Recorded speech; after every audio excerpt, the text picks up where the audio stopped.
Hello everyone, welcome to my channel. इस video का topic है important trend in S block element. अगर हम एस ब्लॉक एलिमेंट और पी ब्लॉक एलिमेंट के लिए इंपॉर्टेंट ट्रेंड्स को स्टडी कर लेते हैं तो हमारे इनऑर्गेनिक की मैक्सिमम प्रॉब्लम सॉल्व हो सकती है। सबसे पहले हम ले रहे हैं S1 ग्रुप। S1 ग्रुप को बोला जाता है एल्कली मेटल्स। आप इन एल्कली मेटल्स में कौन कौन से मेटल प्रेजेंट है? Lithium, sodium, potassium, rubidium, caesium.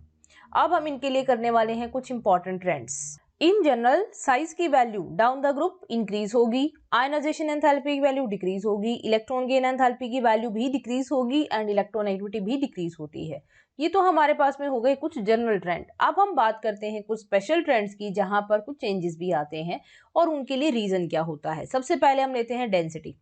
Density down the group increase होती है। डेंसिटी की value down the group increase होने का रीजन होता है increase in atomic mass is relatively greater than increase in size. तो इसकी वजह से डेंसिटी की value down the group increase होगी। बट पोटेशियम के केस में एक्सेप्शन है। पोटेशियम की डेंसिटी कम होती है एज कंपेयर टू सोडियम। तो हमारे पास में ट्रेंड क्या बन जाएगा? लिथियम। और उसके बाद आप देखिए ये है आपके पास में एक्सेप्शन, पोटेशियम की कम होती है एज कंपेयर टू सोडियम। बाकी सब रूटीन ट्रेंड को फॉलो करेंगे। This is order for density. Second हमारे पास आते हैं मेल्टिंग पॉइंट। मेल्टिंग पॉइंट का ऑर्डर क्या होगा? मेल्टिंग पॉइंट में देखिए लिथियम का साइज सबसे छोटा है तो लैटिस एंथैल्पी की वैल्यू सबसे ज्यादा लिथियम में होगी। तो लिथियम के लिए मेल्टिंग पॉइंट की वैल्यू सबसे ज्यादा होगी और डाउन द ग्रुप जाने पर मेल्टिंग पॉइंट डिक्रीज होता जाएगा। ये है मेल्टिंग पॉइंट का ट्रेंड। इसके बाद हम लेते हैं रिएक्टिविटी विद वाटर। देखिए थर्ड और फोर्थ पॉइंट में हम reactivity with water and reactivity with hydrogen ले रहे हैं। तो यहाँ पर एक सिंपल सी ट्रिक से याद रखिए, अगर बड़े मॉलिक्यूल के साथ में रिएक्शन करना है तो बड़ा जो हमारे पास में एटम होगा वो जल्दी से रिएक्ट करेगा, और अगर छोटे एटम के साथ में रिएक्शन करना है तो छोटा जो एटम प्रेजेंट होगा S1 ब्लॉक का वो जल्दी से रिएक्ट करेगा। तो अब इसके अकॉर्डिंग देखिए आप, वाटर बड़ा है, हाइड्रोजन छोटा है, तो वाटर के साथ में रिएक्टिविटी का ऑर्डर क्या हो जाएगा? वाटर के साथ में सबसे कम रिएक्ट करेगा लिथियम। डाउन द ग्रुप इसके लिए रिएक्टिविटी इंक्रीज होती जाएगी। This is order of reactivity with water. Hydrogen हमारे पास स्मॉल मॉलिक्यूल है, स्मॉल मॉलिक्यूल के साथ में रिएक्टिविटी ऑर्डर डिक्रीज होगा। लिथियम की सबसे ज्यादा होगी, लिथियम का साइज सबसे छोटा है तो हाइड्रोजन के साथ में रिएक्टिविटी भी इसकी सबसे ज्यादा रहेगी। इसके बाद में है sodium, then potassium, rubidium and caesium के लिए सबसे कम। नेक्स्ट हम ले रहे हैं हाइड्रेशन एंथैल्पी। हाइड्रेशन एंथैल्पी क्या होती है? Energy released when ion is surrounded by water molecule. अब लिथियम आयन का एग्जांपल ले लेते हैं। लिथियम आयन ये आपके पास एक स्मॉलर आयन है, तो यहाँ पर वाटर मॉलिक्यूल आकर इसको सराउंड कर लेते हैं। सारे वाटर मॉलिक्यूल 3D इसको सराउंड कर लेंगे और इसके अराउंड क्या आ जाएंगे? सबसे ज्यादा वाटर मॉलिक्यूल आएंगे। बिकॉज लिथियम का साइज सबसे छोटा है तो अट्रैक्शन वाटर मॉलिक्यूल के लिए सबसे ज्यादा यहाँ पे होगा। तो इसलिए हाइड्रेशन सबसे ज्यादा किसका होगा? जितना स्मॉलर साइज होगा आयन का उतना ही ज्यादा हाइड्रेशन और उतनी ही ज्यादा हाइड्रेशन एंथैल्पी की वैल्यू। तो हाइड्रेशन एंथैल्पी लिखने के लिए हम आयंस लेंगे। लिथियम आयन के लिए हाइड्रेशन एंथैल्पी की वैल्यू सबसे ज्यादा। देन जैसे जैसे साइज बड़ा होता जाएगा वैसे वैसे हाइड्रेशन एंथैल्पी की वैल्यू डिक्रीज होती जाएगी। ये है आपके पास में हाइड्रेशन एंथैल्पी का ऑर्डर। इसके बाद हमारे पास में आ जाता है आयनिक रेडियाई इन वाटर। देखिए आयनिक रेडियाई इन वाटर का मतलब क्या है? अब वाटर में हमने इसको डिसॉल्व करवा दिया आयंस को। आयंस जब वाटर में प्रेजेंट है तो अब देखिए लिथियम की नई डायमेंशंस क्या हो गई है। ये लिथियम की नई डायमेंशंस है तो इसमें क्या हो जाएगा? जितना ज्यादा हाइड्रेशन उतनी ही ज्यादा आयनिक रेडियाई हो जाएगी इन वाटर। तो अब क्योंकि लिथियम का हाइड्रेशन सबसे ज्यादा हुआ है तो लिथियम के लिए आयनिक रेडियाई सबसे ज्यादा होगी। अगर हम सिंपल आयनिक रेडियाई की बात करेंगे तो लिथियम आयन सबसे छोटा है, लेकिन आयनिक रेडियाई इन वाटर निकालेंगे तो यहाँ पर सबसे ज्यादा आ जाएगी। बिकॉज हम यहाँ पर जो इसके सराउंडिंग वाटर है उसको साथ में इंक्लूड करके रेडियाई लिखते हैं। नेक्स्ट आ जाएगा मोलर कंडक्टिविटी और conductivity. Simply we can say, या हम कह सकते हैं कि आयंस की मोबिलिटी सबसे ज्यादा कहाँ होगी। अब आप यहां से देख सकते हैं लिथियम में हाइड्रेशन मैक्सिमम हुआ है। हाइड्रेशन मैक्सिमम होने का मतलब उसके लिए अब आयनिक रेडियाई इन वाटर भी मैक्सिमम हो चुकी है तो इसकी मोबिलिटी सबसे लीस्ट होगी।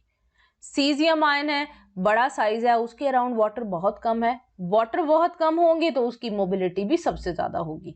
तो यहाँ पर मोलर कंडक्टिविटी और वी कैन से मोबिलिटी सबसे ज्यादा होगी सीजियम +1 के। तो लिथियम के लिए सबसे कम, then sodium ion, then potassium ion, then rubidium ion and last में हमारे पास में हो जाएगा सीजियम आयन। सीजियम आयन के लिए मोलर कंडक्टिविटी सबसे ज्यादा होगी। इसके बाद में आता है next is basic nature of oxides. Oxides की नेचर बेसिक होती है because all are metals. Metal oxides are always basic by nature, और बेसिक नेचर बढ़ती है विद इलेक्ट्रोपॉजिटिविटी। जितना ज्यादा मेटल इलेक्ट्रोपॉजिटिव होगा उतना ही ज्यादा बेसिक होगा उसका ऑक्साइड। तो अब हम देखते हैं सबसे ज्यादा इलेक्ट्रोपॉजिटिव इनमें से कौन सा होगा। Caesium is maximum electropositive. Electropositivity means tendency to lose electron. तो जितना बड़ा साइज उतना ही जल्दी इलेक्ट्रॉन लूज करेंगे और उतने ही ज्यादा मेटेलिक और इलेक्ट्रोपॉजिटिव होंगे। तो अब हम देखेंगे basic nature of oxide down the group क्या होगी, इंक्रीज होगी। तो ये हमारे पास में लिथियम ऑक्साइड सबसे कम बेसिक, उसके बाद में सोडियम ऑक्साइड, देन हम ले रहे हैं potassium oxide, rubidium oxide and last is caesium oxide. Caesium oxide सबसे ज्यादा बेसिक होगा। सेम इसी ट्रेंड में हम ले सकते हैं basic nature of hydroxide. Size के ऊपर जाते हैं। अब हम यहां से हमारे पास में ये हाइड्रोक्साइड्स हैं LiOH से अब हम जाते हैं सीजियम हाइड्रोक्साइड तक। अब हम देखेंगे यहाँ पर बॉन्ड लेंथ। लिथियम हाइड्रोक्साइड में बॉन्ड लेंथ सबसे छोटी है, तो उसको ब्रेक करवाना सबसे मुश्किल होगा, और अगर ये सबसे मुश्किल है ब्रेक करवाना तो इसका मतलब ये अपने OH नेगेटिव आयन को जल्दी से लूज नहीं करेगा। सबसे ज्यादा जल्दी लूज कौन कर सकता है, सीजियम हाइड्रोक्साइड। तो यहाँ पर ये वाला बॉन्ड सबसे बड़ा और सबसे ज्यादा हाइड्रोक्साइड बेसिक हो जाएगा। तो नीचे जाने पर क्या होगा, हाइड्रोक्साइड की बेसिक नेचर इंक्रीज होती जाएगी। LiOH, then NaOH, then KOH, उससे ज्यादा हो जाएगा RbOH एंड लास्ट हमारे पास में caesium hydroxide, the maximum basic hydroxide of this group.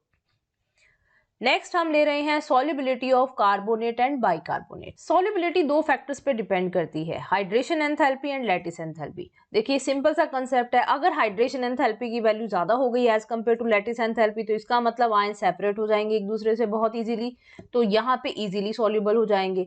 और अगर लैटिस एंथैल्पी की वैल्यू डोमिनेट करेगी हाइड्रेशन एंथैल्पी के ऊपर तो वो एज इट इज रहना चाहेगा, इसका मतलब उनकी सॉल्युबिलिटी सबसे कम हो जाएगी।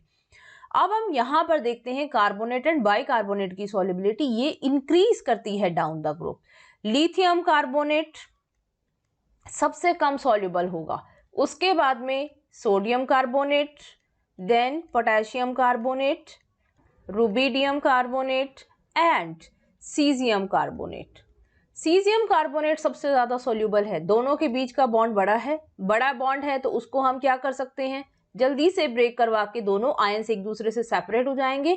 यहाँ पर हाइड्रेशन एंथैल्पी डोमिनेट करेगी। लिथियम आयन के केस में क्या होगा, लैटिस एंथैल्पी डोमिनेट करेगी हाइड्रेशन एंथैल्पी के कंपैरिजन में, तो इसलिए लिथियम कार्बोनेट की सॉल्युबिलिटी सबसे कम होगी। तो ये है आपके पास में solubility of carbonate and bicarbonate के लिए।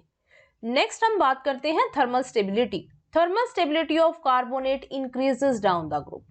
थर्मल स्टेबिलिटी में हम ये देखेंगे कि अगर आपके पास में आयन छोटा है तो वो अपनी सराउंडिंग में एक बहुत बड़े अनायन को अकोमोडेट नहीं कर सकता, तो वो क्या करेगा, जल्दी से उसको लूज करके छोटे में कन्वर्ट होने की कोशिश करेगा। फॉर एग्जांपल जैसे कि लिथियम कार्बोनेट है, तो लिथियम कार्बोनेट जैसे बड़े नेगेटिव आयन को अपने साथ अकोमोडेट करने की बजाय जल्दी से डीकम्पोज होकर लिथियम ऑक्साइड और CO2 में कन्वर्ट हो जाता है। ऑक्साइड एक छोटा आयन है तो वो इजीली अकोमोडेट हो जाता है विद स्मॉलर लिथियम आयन। तो नीचे जैसे जैसे जाते जाएंगे पॉजिटिव आयन के लिए साइज बड़ा होता जाएगा। जैसे कि हम सीजियम कार्बोनेट की बात करते हैं तो सीजियम बड़ा आयन है तो वो अपने अराउंड CO3 को बहुत इजीली अकोमोडेट कर सकता है, इसलिए थर्मल स्टेबिलिटी कार्बोनेट्स की डाउन द ग्रुप इंक्रीज करती है। तो यहां से हम लिखेंगे Li2CO3 सबसे लीस्ट स्टेबल और उसके बाद सीजियम कार्बोनेट सबसे ज्यादा स्टेबल।